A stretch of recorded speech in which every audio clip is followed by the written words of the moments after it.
All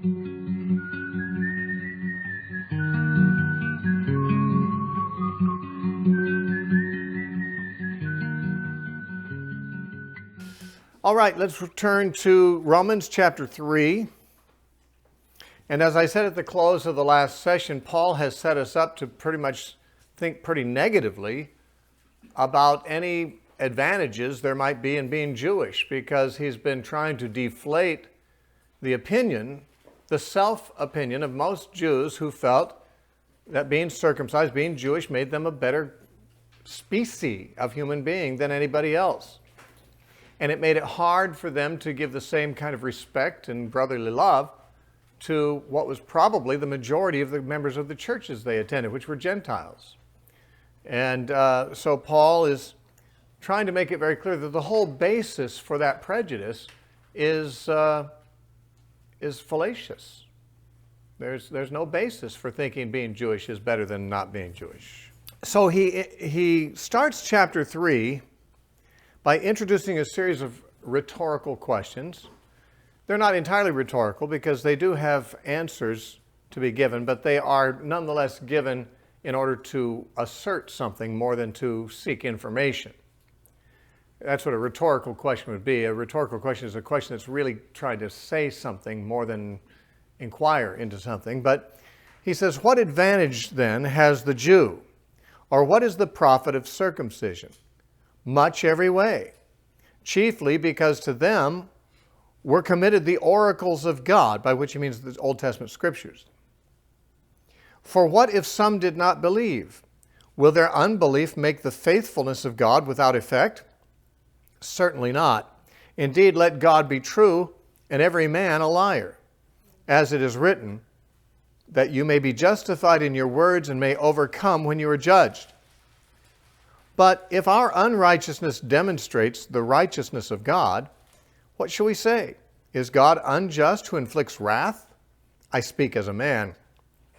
Certainly not. For how then will God judge the world? For if the truth of God has increased through my lie to his glory, why am I still judged as a sinner? And why not say, let us do evil that good may come?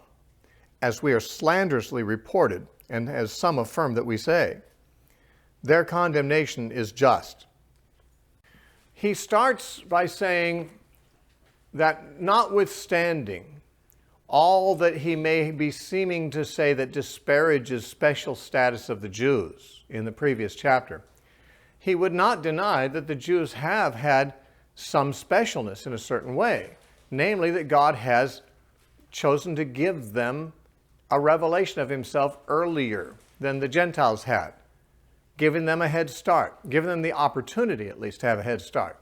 They have not used it well, but they had that opportunity. There is an advantage they have had, chiefly the oracles of God. Now, chiefly means not entirely, but mostly.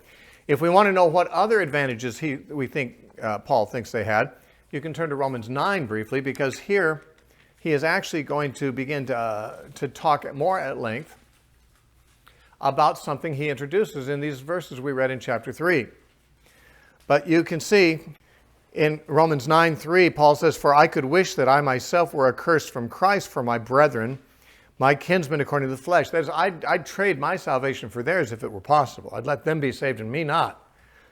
He says, they are Israelites, to whom pertain, now here's the advantages they've had, not just the oracles of God, but these as well, much in every way. To whom pertain the adoption, the glory, the covenants, the giving of the law, the service of God, which means the tabernacle and the priesthood, and the promises, of whom are the fathers, that is, they have a great heritage going back to the fathers, which other nations don't have, and from whom, according to the flesh, Christ came. That's the greatest advantage they've had. It was from their lineage and in their society that Jesus arrived. Now, you can see that Paul sees a lot of advantages that Israel has had. However, in Romans 9, he's going to be exploring the question, so why aren't they saved? That is, the Jews as a class, why didn't they all get saved? God gave them all these advantages. Seems like they would be the first to be saved in large numbers, maybe en masse. But as it turned out, Only a small remnant of the Jews actually came to Christ. And it turned out that Gentiles seemed to be more attracted in larger numbers to Christ. That's ironic. And so Paul in Romans 9 is going to discuss why is it that the Jews are not saved. And underlying his whole discussion in chapter 9, which we won't get to today, but much later in our studies in Romans, is the subtext that, God did promise to save Israel. You'll find it. Many scriptures in the Old Testament talk about how God will save Israel. He's the salvation of Israel and so forth. And yet Paul's addressing a situation in which he's talking about salvation and Israel isn't in it. So what happened to what God said? Did God lie? And that's the question that Paul needs to address in Romans 9. And he answers in verse 6, it's not that God's word has failed to take effect. In fact, in other words, God's promise has not failed to come true. It looks like it did because Israel's not saved and the promise was Israel would be saved. So Paul has to spend 3 chapters, Romans 9 through 11, explaining why, although the nation of Israel is largely unsaved, God's promise that he would save Israel is not false and has not failed to come true. Now that's a tricky one, but he does it masterfully. But you'll see that even in this, he almost goes there. But then he stops himself and gets back on his present concerns. But he's, having said what he has said about Israel, deflating them of their national pride, he realizes there is still something to be explained here about God's promises to Israel. Because he says in verse 3, for what if some did not believe? Okay, that's the case. That's what we see. Israel is not believing the gospel when they should have. That's what he tries to explain. How come they're not saved when God said they would be saved? In Romans 3:3 he says, will their unbelief make the faithfulness of God without effect? In other words, did God fail to keep his promise? He said Israel will be saved. Here we are, salvation has come through the Messiah, and they aren't saved. They're unbelieving. The fact that they're unbelievers and unsaved, does that mean that God has been unfaithful? He has not kept his promise to save them? You see, it's the same question he's going to address at length in chapters 9 through 11. He knows where he's going to go. Chapter 9 through 11 is not, as some people see it, a side issue in Paul's concerns. Some people think that Paul talks in Romans 1 through 8 about his main concern, which is the gospel, and then he just has some extra ink and space on the parchment. So he says, well, there's something else I've been thinking about lately. Let's talk about Israel a little bit. As if it's a side issue unrelated to his main concerns. No, it's almost intrudes right here. It's a very serious concern. If he's saying that circumcision doesn't amount to anything in itself, then we're going to have to ask, what then about all those promises that were made to those who were circumcised, the Jews? And he's tempted to go there right now. But he realized, I think I'll put this off and give this a somewhat more detailed treatment after I get to a better stopping point from what I've been saying. So here we have the hint that Romans 9 through 11 is going to come, but it doesn't come at this point. So the great benefit God has given Israel that they didn't give the nations, among others, chiefly that they have the oracles of God. By the way, the fact that we have the Bible is our chief earthly advantage too. The Jews had many advantages, and they certainly had a greater advantage than the scriptures, and that was in God himself. Having God is even more of a privilege than having the Bible. But when it comes to earthly advantages, having the Bible is as good as it gets.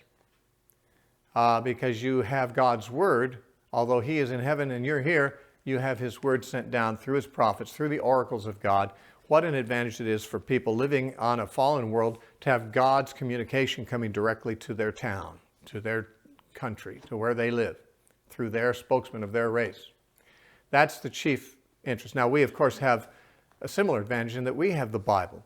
And I think we could say it is our chief earthly riches. We have Jesus in heaven, who's our greatest riches, but his word, I can hardly think of anything else on earth that gives us a greater advantage than having access to the Bible, which of course some people don't have. But not because God chose some of us and not others, but because we just haven't taken it to him yet, which is being done. But as the Jews could have no greater earthly advantage than having God's word, so that would be true of us as well. And he says in verse 3, but what if some did not believe? Now this comes directly from the fact that God gave them oracles. What an advantage they've had. God spoke to them, but turns out they didn't believe it. So was that really an advantage at all? What if they didn't believe what he said? He blessed them incalculably by giving them his word, but they're not believing it. So if they don't believe and they don't get saved, does that mean his word wasn't true? Well, no, he's not lying just because they're not believing him. God's faithfulness is not determined by whether we believe him or not. He's faithful. Let God be true and every man a liar. Yeah, men do lie. And God doesn't. It says in Titus 1:2, Titus 1:2, Paul says, God, who cannot lie, has promised. God is not the liar. He can't lie. Man can lie and does lie regularly, but don't say that because people have been unfaithful that God is unfaithful. And I mentioned this in an earlier lecture yesterday, I believe, that Paul raises this same kind of a point in 2 Timothy 2, verse 13. He says, if we are faithless, he remains faithful, for he cannot deny himself. The idea being that God is faithful steadily, consistently, and man's responses to God's word don't change a thing about their reliability. If I believe his word, well, the better for me. He's faithful and I'm believing in what is trustworthy. If I don't believe his word, that doesn't change the fact that he's faithful. His word is true nonetheless. And that's the same issue that Paul's raising with reference to the Jews being unfaithful. Are they unfaithful? Well, God isn't unfaithful. If they be faithless, he remains faithful. So instead of blaming God for the fact that the Jews are not saved, blame themselves. They could have believed, they didn't.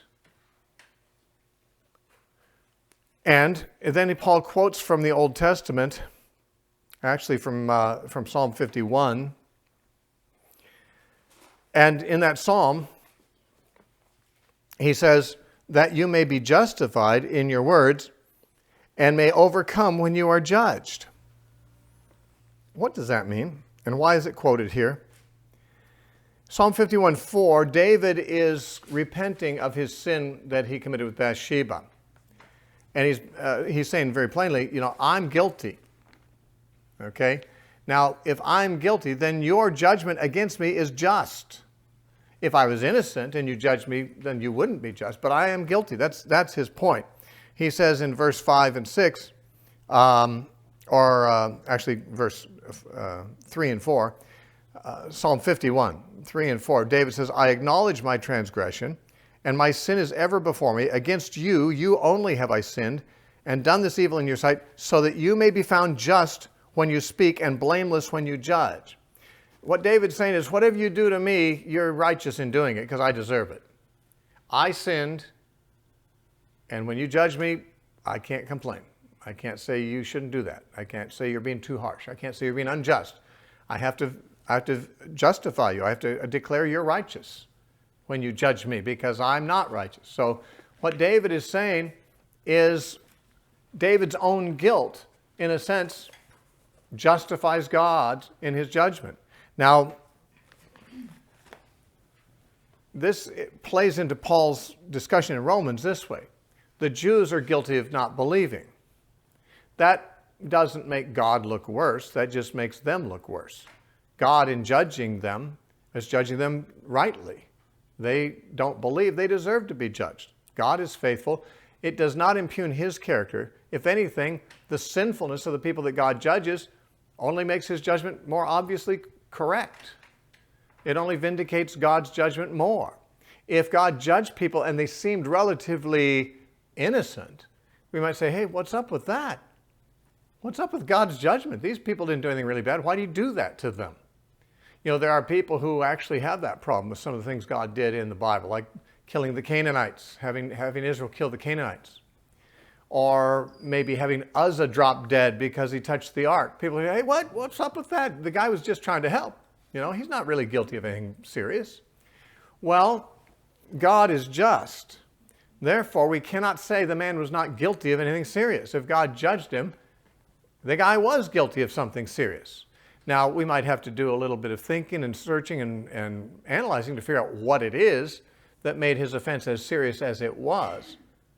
Because it may at first seem like it was a small thing to us. But the fact that it seems a small thing to us raises questions about, is God really just to judge when the person didn't really do that bad a thing?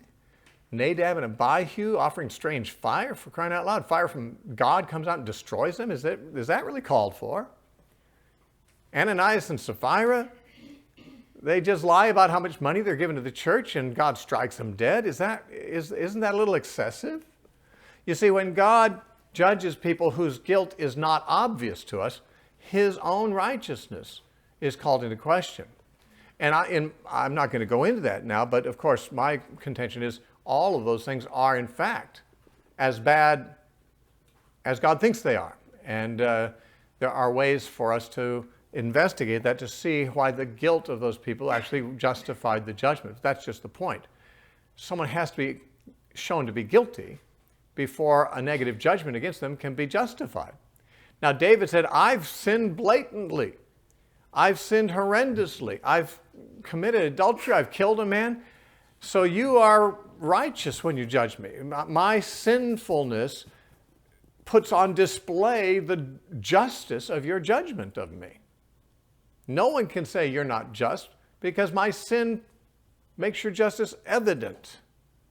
Now, Paul thinks that there's people who are so corrupt they're going to turn that around. In verse 5 he says, but if our unrighteousness demonstrates the righteousness of God.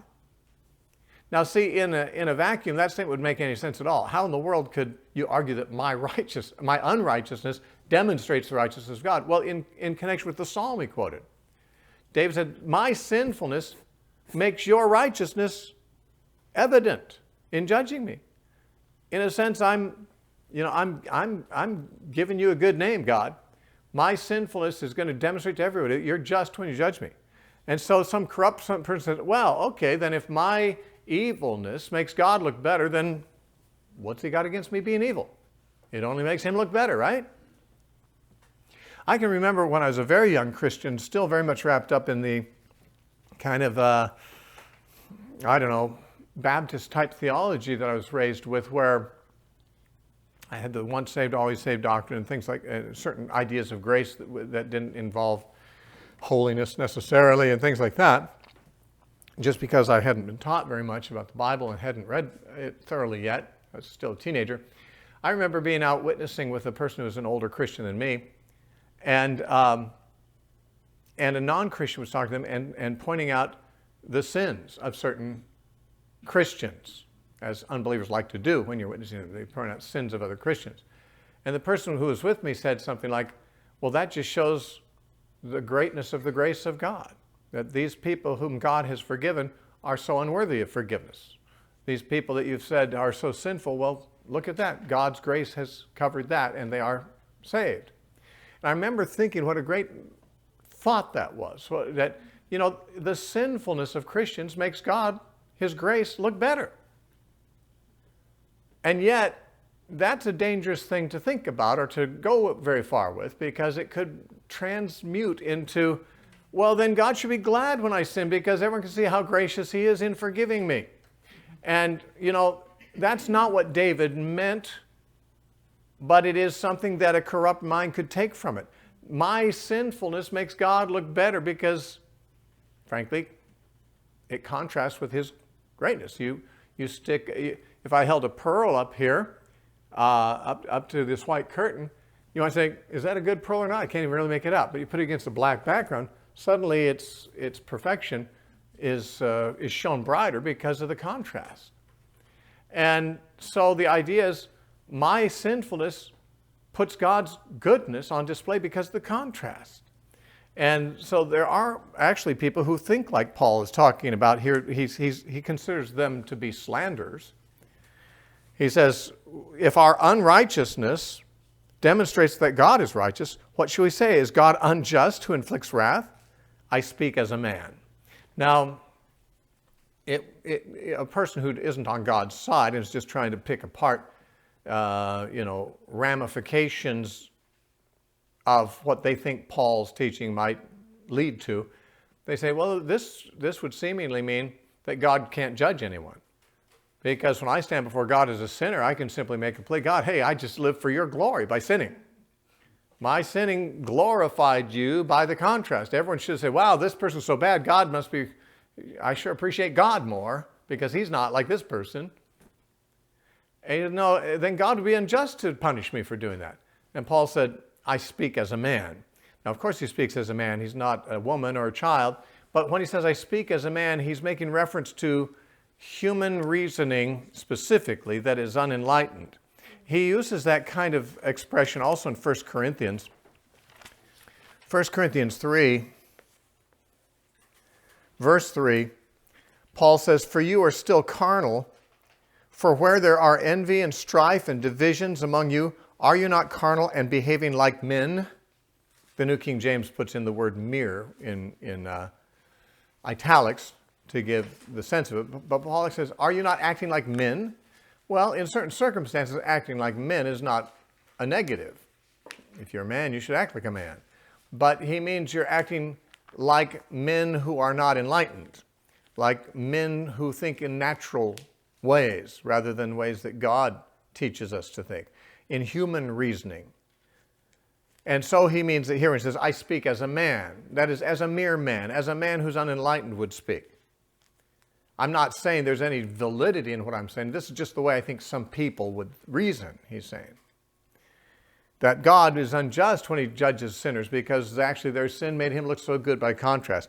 And then he says in verse 8, or verse 7, excuse me, if the truth of God has increased, or that has been put on display more, shines brighter, through my lie to his glory, why am I still judged as a sinner?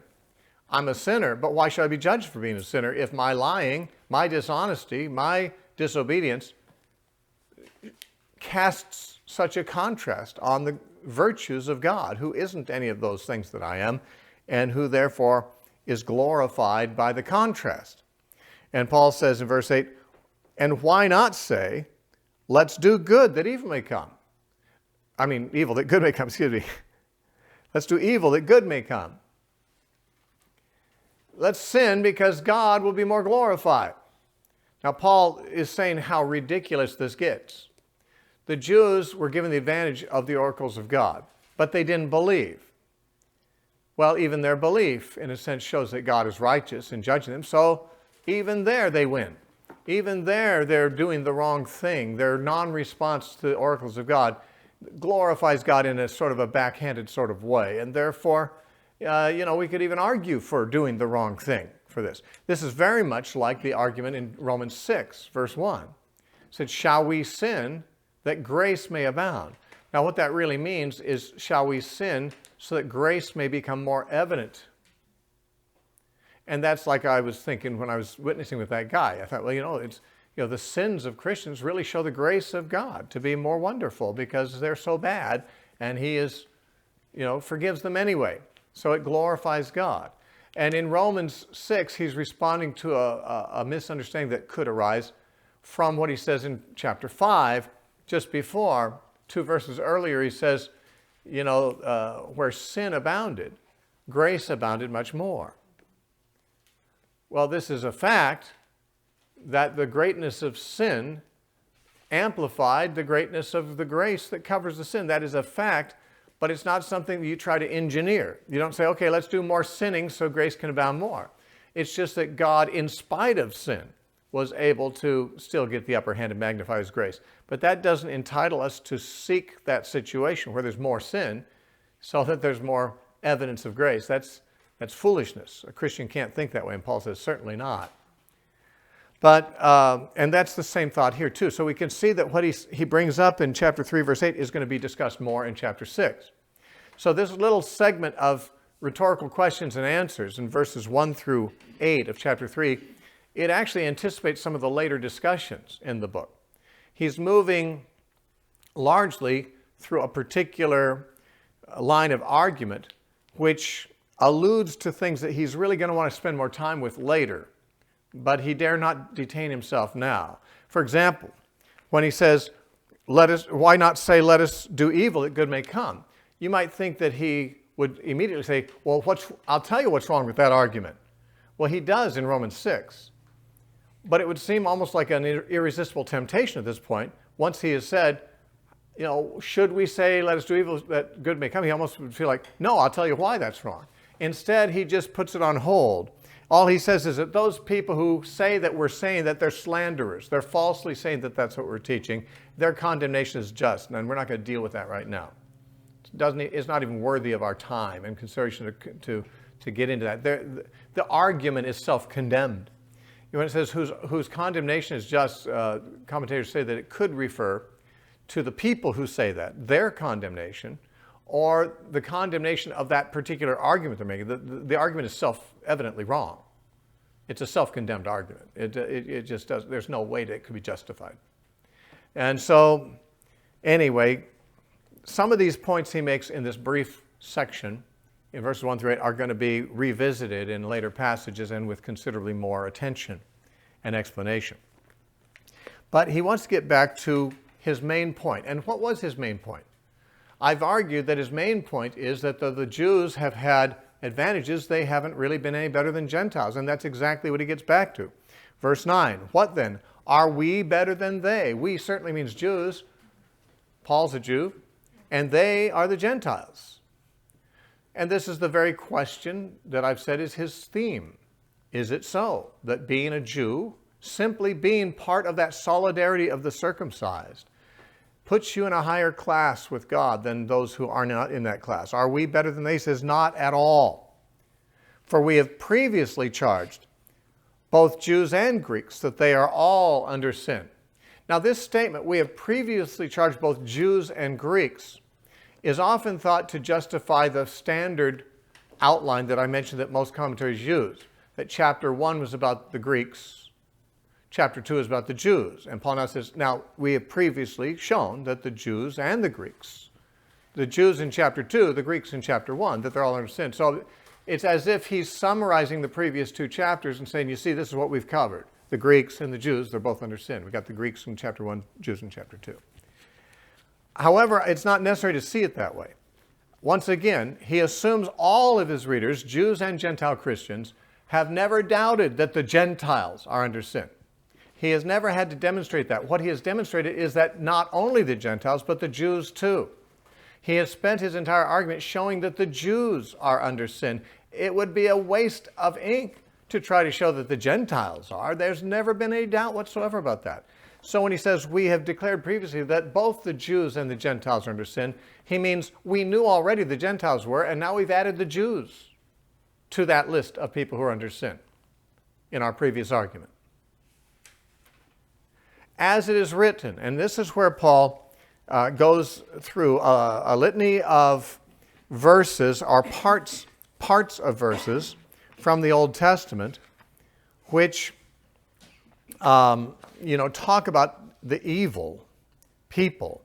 And as I've mentioned, I believe this is a reference to showing that the Jews are as evil as the Gentiles. This group of verses is more commonly viewed as Paul's laying out the doctrine of total depravity. And you can imagine who it is who usually takes to that way. But they are the ones who write the most commentaries on Romans. So most commentaries on Romans are going to say, here Paul proves our doctrine of total depravity, namely the Calvinist doctrine. And look at what he says. I mean, it certainly sounds like it proves total depravity. It says, as it is written, there's none righteous, no, not one. Now that's a sweeping universal statement. This takes in everybody. There is none who understands. There's none who seeks after God. That certainly sounds like total depravity. Now notice it doesn't say there's none who can. The doctrine of total depravity says you can't seek after God because the nature of your depravity is such that seeking after God would never even sincerely occur to you.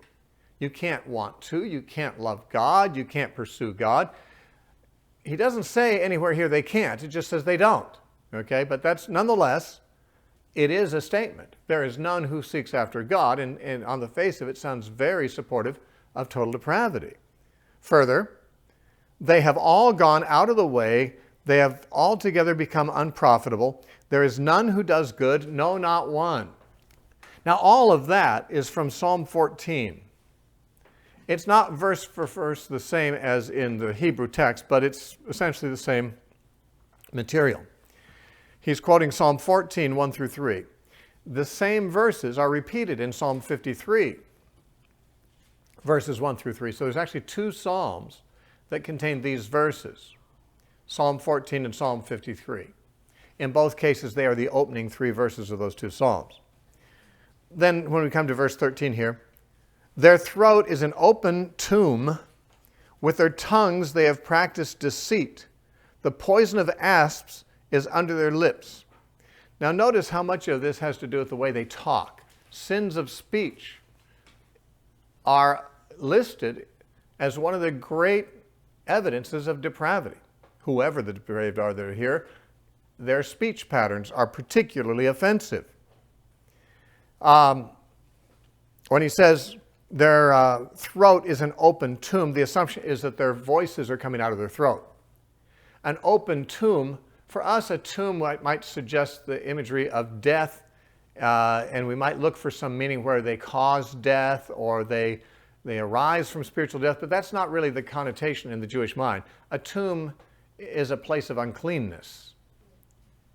A tomb is a place where dead bodies are indeed, but the problem with dead bodies is not that we're afraid of ghosts or afraid of zombies. It's that dead bodies are unclean. You don't touch a dead body. If you walk into a tomb, and by the way, they were usually caves and you might accidentally do so, you know that caves serve sometimes for tombs and sometimes for public restrooms. They didn't have outhouses in those days or public restrooms, and so even the king, Saul, when he wanted to relieve himself, he had to go into a cave if he could find one, or just have his soldiers stand back to surround him with their faces outward or something, but we don't know if he ever did that. That he might have to if there's no caves around, but a cave made a good place for certain practical purposes, but often caves were tombs. In fact, when Jesus told the Pharisees they were like whited or whitewashed tombs, outwardly they're clean and white, but inwardly full of dead men's bones, what he's referring to is an actual practice in Israel that since so many pilgrims from out of the area came to Jerusalem for the festivals, and they would, of course, make use of caves along the way, as people necessarily did, there was the danger, or at least whether it ever happened or was only anticipated, it was the danger that people might go into a cave not knowing it's a tomb, and finding a dead body in there, they would realize, I've become unclean, and I've come into the festival. I can't even participate in Passover. I can't even participate in any of the festival because I'm now unclean. If you came near a dead body, you'd be unclean for a week, according to the law. So in order to avoid inadvertent uncleanness, during especially the festival seasons, the Jews would go out and they would whitewash, they'd paint white paint on the outsides of the tombs that happened to, of the caves that happen to be tombs, that happen to have bodies in them. This way, travelers from out of the area who are coming would know, oh, we don't go in there, that's a tomb. That'll make us unclean. That tomb is full of dead men's bones, will be defiled by going there. And Jesus said to the Pharisees, you're like those whitewashed tombs, pretty on the outside, clean and tidy. But inside, you're full of defilement.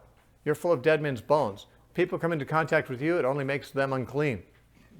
Even though you look clean on the outside, like you've been painted white. It's a veneer. It's a sham. You're really quite corrupt inside and as defiling to those who come into contact with you as if you were a tomb.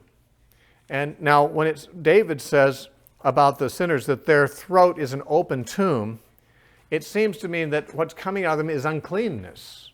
That's what's in a tomb is uncleanness, and what comes out of the throat is the words, so that they are defiling words. They defile other people. And that statement, their throat is an open tomb, is from Psalm 5, verse 9. And then the next line is from another psalm. The poison of asps, that's like a cobra, is under their lips. They're venomous. Their words are toxic. That's from Psalm 140, verse 3. He's quoting that one line from Psalm 140, verse 3.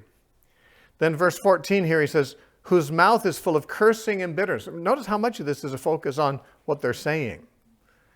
He's trying to describe how evil people are, and a great amount of what he's talking about is how they talk.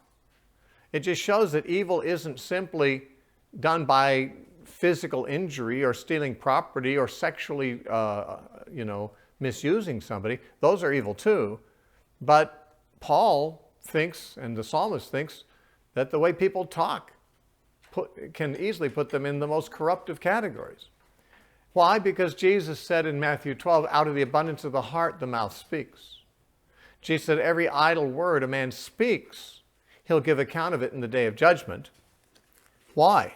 Because he said, out of the abundance of the heart, the mouth speaks. In other words, the judgment is going to be about your heart. But how in the world does anyone know what's in your heart? Just listen to you. Whatever your heart is full of, what the abundance of your heart, your mouth is speaking. Therefore, your words make a very good gauge for judging what's in your heart. So on the judgment day, you'll be judged for your words. So we see that in chapter 12 of Matthew, a whole discussion about that actually from verse 33 on to verse 37. For verse 37 says, by your words you'll be justified, and by your words you'll be condemned. So it's amazing. We think of words as relatively harmless. Sticks and stones can break my bones, but words will never hurt me. I remember hearing that when I was a kid. But words can hurt a great deal. And you can become very culpable and despicable in the eyes of God very largely by things you merely say. After all, if God created the whole universe by his word, it gives us some idea of how much he thinks words can accomplish, for good or for ill. The influence of words. So anyway, Paul has quoted now from 4 different Psalms up to this point, because that last one, their mouth is full of cursing and bitterness, is Psalm 10, verse 7. Then there's other stuff. They don't just talk bad, they act bad. Verse 15, their feet are swift to shed blood. Destruction and misery are in their ways, and they have not known the way of peace. These 3 verses together are a quotation from Isaiah. Of these 6 quotations of Paul, only one is from Isaiah, the others are all from the Psalms. Isaiah 59, verses 7 through 8. They're guilty of bloodshed. They're killers. They destroy. They bring misery to people's lives by their actions. They don't know the way of peace. They're not conciliatory. They don't know how to be at peace with other people. Remember what Jesus said to Jerusalem about that very thing in Luke chapter 19? He was weeping over Jerusalem. In Luke 19:41, he says, now as he came near, he saw the city and wept over it, saying, if you had known, even you especially, in this your day, the things that make for your peace. But now they are hidden from your eyes. You don't know what will make for your peace. You don't know the way of peace. The Jews could have peace if they went the ways of God. They bring disaster upon themselves by rebelling against God. They don't seem to know that. The way of peace would be the way of obedience to God. They don't know that way. They don't know the things that would have made for their peace. But now they're hidden from their eyes, and peace is taken from them. But the psalmist said, or I should say Isaiah said in Isaiah 59, 7, 8, that they don't know the way of peace, and therefore they will be deprived of peace. And then finally, verse 18 quotes from Psalm 36:1. There's no fear of God before their eyes. If someone doesn't fear God, that means they're irreverent. They don't have any reverence for God. This makes them careless. The Old Testament says in Proverbs, by the fear of the Lord, men depart from evil. In fact, in Proverbs 8, it says, the fear of the Lord is to hate evil. If you fear the Lord, you will hate evil and you'll depart from evil. If you don't fear God, you don't have enough good sense to hate evil and to depart from evil, and you'll be careless, morally careless, because you don't have the good sense to be afraid of God's judgment. And people who have no fear of God before their eyes, they are definitely fools, because the fear of the Lord is the beginning of wisdom, according to Proverbs 9:10. So These are people who have lost their moral compass because they have forgotten to fear God. There's no fear of God left in them, and they're morally careless, irreverent. Now, this is a pretty bad description, but why does Paul give it? And as I said, the Calvinist concept is that Paul is trying to show that everybody is a sinner and everybody's so totally depraved that this describes every one of them unless they're regenerated. Only regeneration, which God unilaterally does of the elect. He regenerates them, makes them born again so they'll believe and repent and change. Only regeneration can change people from being this way.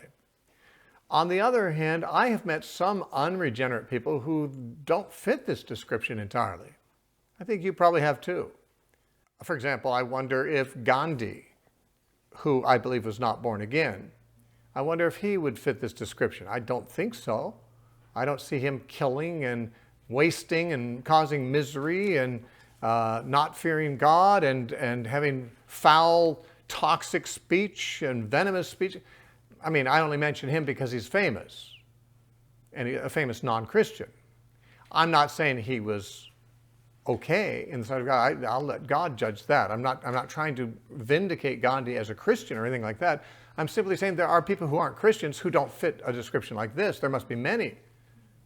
Not all of them are well known, but your neighbor next door could be one of them. They don't do these things, but they don't know the Lord either. The Scripture does not necessarily teach, and this is not meant to teach, that the unregenerate, and this is the point. The Calvinists insist these are only descriptions of the unregenerate. Well, where does Paul talk about regenerate or unregenerate here? He's not trying to teach a Calvinist doctrine that unless you are regenerate, you're like this. And all people who are unregenerate are like this. He doesn't give any hint in anything he says that he's talking about a distinction between regenerate people and unregenerate people. In fact, if you look at Psalm 14, the first one he quotes, and the same thing would be true of others in the list, it says at the beginning, the fool has said in his heart there's no God. Well, not every unregenerate person says there's no God. Some do. Not all. Not everyone's an atheist who isn't a Christian. He says they, who? The fool who says there's no God, the atheist. They are corrupt. They have done abominable works. There's none who does good. Apparently among atheists, among those who are fools, who say there's no God. He's not describing every human being. He's describing certain human beings. He says, the Lord looks down from heaven upon the children of men to see if there are any who understand, who seek God. And this is where the idea of there's none that seeks God comes from, though that exact line is not here. Paul quotes it as there are none that seek God. And this does sound sweeping and universal, but we have to allow that it is, in fact, a hyperbole, as poetry is wont to employ. This is poetry, after all. And it's very evident that David did not believe that there's no one who seeks God, since he describes himself in many of his Psalms as a seeker of God. And he certainly was not the only one he knew. Maybe he knew very few. You know, if you only know one or two Christians who are standing up for righteousness in your town, you might say, nobody stands for righteousness anymore. There's no one out there speaking up for God. And you know very well there's a few, but you're using hyperbole. You're ventilating the frustration of saying, where did all the righteous people go? There's no one out there. They're all gone. And everyone talks this way when they're being emotional, and David's being emotional. He's not making a theological statement. He's making he's crying out in frustration about how far from God the people around him seem to generally be. There's none seeking God anymore.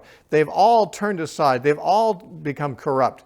There's none who does good, not even one. Now again, if he's being literal, we'd have to say that's absolute universal. David is a poet. He's not speaking literally necessarily. And we know, how do I know that? How do I know that he doesn't mean this in an absolute sense?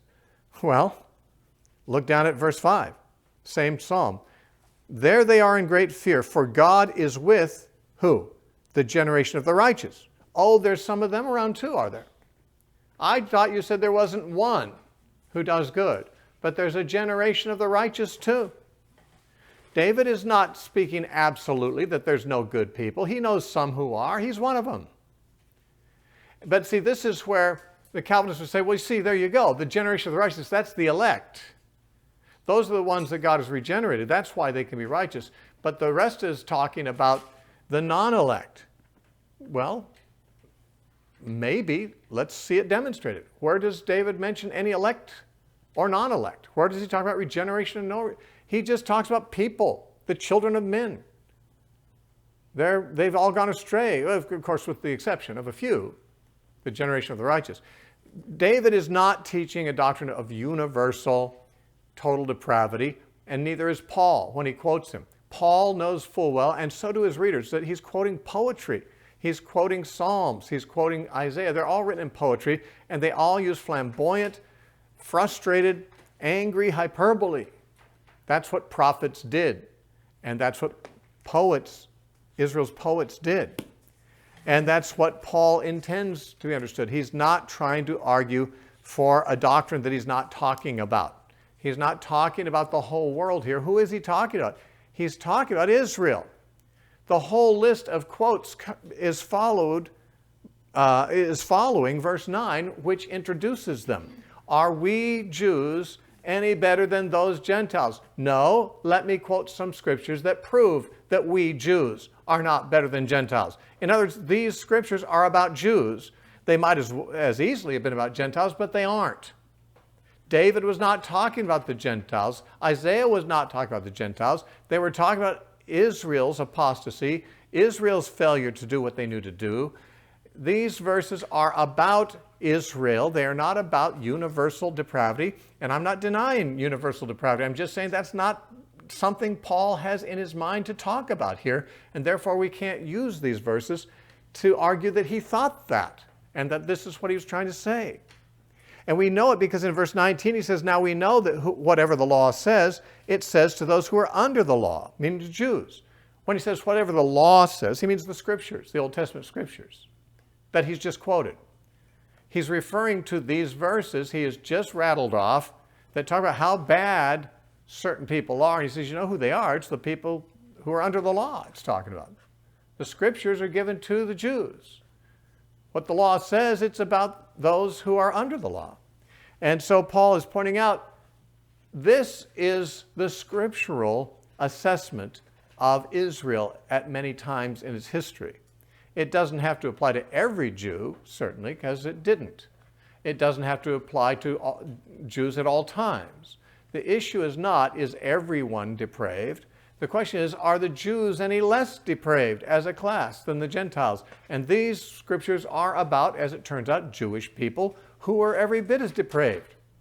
These scriptures are about those who are under the law, the Jews.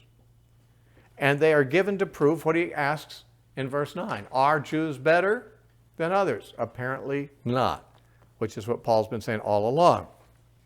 So verse 19, now we know that whatever the law says, it says to those who are under the law, that every mouth may be stopped, that is the boasting Jews who think they're better than the Gentiles, and all the world may become guilty before God. All the world, including the Jews who had kind of left themselves out of that equation. Nope, they're in there too. They're part of that world. Therefore, by the deeds of the law, no flesh will be justified in his sight. For by the law is the knowledge of sin. Two things here. And we're going to get no further today because actually verse 21, the next verse, turns a corner and introduces justification by faith. So we're not going to really try to get that into this session.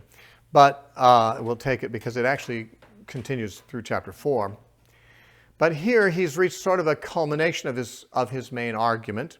There will be more to say about it in chapter 4, but he's kind of made his point here. What is the point? Obviously what we've been saying all along. If you're a Jew, if you're circumcised, you have been conditioned to believe you are better for that reason and for no other reason than every Gentile who is not circumcised. That just isn't so.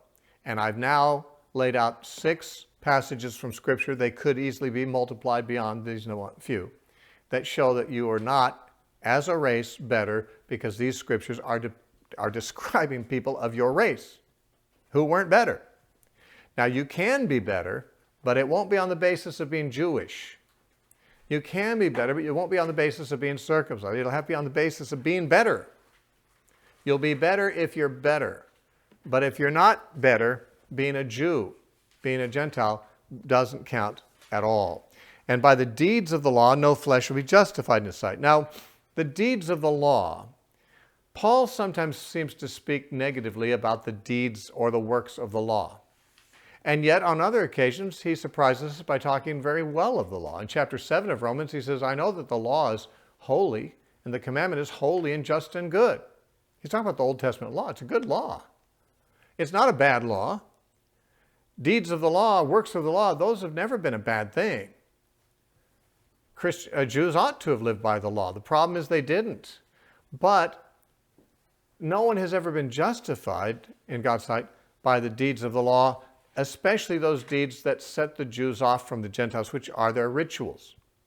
Remember, I said the moral law that's in the law of Moses has many parallels in Gentile law codes. You don't have to look far to find pagan nations that said that murder was wrong, that adultery is wrong, that stealing is wrong, that had criminal justice codes that would forbid those things. The moral aspects of the law have never been the distinctive of Judaism. Sure, they're part of it. Sure, God required that. He requires that of everybody, that they behave well. But what was distinctive, what made the Jews different, was not those laws, but the ones about the feasts and the festivals and the circumcision and the clean and unclean foods, the things that aren't moral in nature at all, but are rituals that set them apart that Gentiles don't follow. These and Jews do. And when Paul speaks disparagingly of the deeds of the law, I believe he's always referring to the ritual deeds of the Jewish law that made the Jews think they're better than others. Clearly, they were not thinking of the moral laws themselves when they said we're better, because Paul asked them, do you commit adultery? Do you steal? Those are moral laws, and lo and behold, you know very well that there are Jews who do those things. But you think they're kind of okay, at least better than Gentiles, because they're circumcised. What set you apart is clearly not your observance of moral law. It's the observance of ceremonial law. And those laws do not set you apart as a better person in the sight of God or as having a better status than anyone else in the sight of God. This also is very prominent in Galatians, by the way, when Paul talks about the law and urges the Gentile Christians not to come under the law. He's largely talking, of course, almost entirely about circumcision. Galatians is a rant against Gentile Christians being circumcised. But it's not only circumcision, it's because if you are circumcised, you're under the whole law. Now, Paul didn't object to those laws that said you should not murder or not commit adultery. Paul upheld those same standards himself in his teaching, and so did Jesus. That's not the law that God didn't want the Galatians to put themselves under. He didn't want them to put themselves under those laws that distinguished them as Jews instead of as Christians. That were the rituals that made the definition of a Jewish person. And so as you read Galatians, as in Romans, although he doesn't always spell out which laws he has in mind, he gives plenty of evidence by reference to it. There's plenty of reference to circumcision as the non-issue with God in Romans chapter 2 and in Romans chapter 4, as we shall see. But, and in Galatians, circumcision is named all the time. This is something that we need to really come to understand and appreciate in trying to understand the milieu in which the Bible is written. Just the way the Jews thought about circumcision and what they thought that meant about them. And this is what Paul's saying. The deeds of the law, getting circumcised, keeping the Sabbath, keeping the festivals, eating kosher food, those are deeds of the law. Those have never made a person better. Those have never commended a man to God. Now, that a man would live an honest life and a chaste, morally pure life and would do good to his neighbor, that has always pleased God. Throughout the Old Testament, God always was pleased with that kind of behavior. Still is. So, what he's saying is, what you Jews are counting on is your ritual cleanness. Those deeds of the law that distinguish you as law, people of the Torah, those things, they really don't count. No one's going to be justified even by measure on that scale. That's not the scale. And he says, because by the deeds of the law is the knowledge of sin. Now, he doesn't develop that here. That's another thing he's going to develop in chapter 7. Basically, what he's saying is we know there is sin only because someone has defined it for us. If it's God who defined it, we know what sin really is, and the law is his definitions of sin. So by having the law, we know we're sinners. That's the opposite of being justified. Justification is being declared righteous. But for having the law, once I have the law, it doesn't declare I'm righteous, it declares I'm a sinner. So it's the opposite of justification. The law doesn't function as a means of justification. It functions rather to clarify what I need to be forgiven of, what I need to stop doing, what I'm doing already that's wrong, what I'm condemned for. That's what the law is there for. And he just says it in passing here at the end of verse 20. But then he's, of course, in chapter 7, he's going to pick up this strand again. And in Romans 7:7, he's going to say, what shall we say then? Is the law sin? Certainly not. On the contrary, I would not have known sin except through the law. For I would not have known covetousness unless the law said you should not covet, and so forth. So, and he's going to develop that more. That he's going to say what the law does and what it doesn't do. To use the law as a means of justifying yourself and is just not using it for the right thing. It's like Ray Comfort says. He says, you know, he believes you should preach the 10 Commandments to people when you're witnessing. I don't believe that's always a necessity. I would differ with him on that sometimes, but I agree with him when he says you don't get saved by the law, but the law is like a mirror. It shows you how dirty your face is. If your face is dirty, it'll do you good to find that out. It's like if there's a booger hanging out of your nose and you don't know it, or your zipper's down, or something embarrassing like that. It'd be nice to walk by a mirror and notice it before someone else does. You know, I mean, seeing something embarrassing or unflattering about yourself can be useful because it can lead to correcting. But if you look in the mirror and see that your face is dirty, you're crazy to take the mirror and try to scrub the dirt off with the mirror. That's not what a mirror is for. You're going to need water and a washcloth for that. And the law is there to make you see how dirty your face is. It's not there to clean you up. That's just not what it's for. You're not going to be justified by application of the law. There's got to be a different solution than that. But the law will give you the knowledge that you need to be cleaned up. By the law is the knowledge of sin. And that's why he turns the corner in verse 21 and says, but now there is a righteousness of God apart from the law that is revealed. And he goes and talks about justification by faith, justification through the grace of God. And that's what Romans 3, verses 21 through 31 are going to be talking about. And it'll continue without a break into chapter 4. And that's what's going to have to wait until our next time.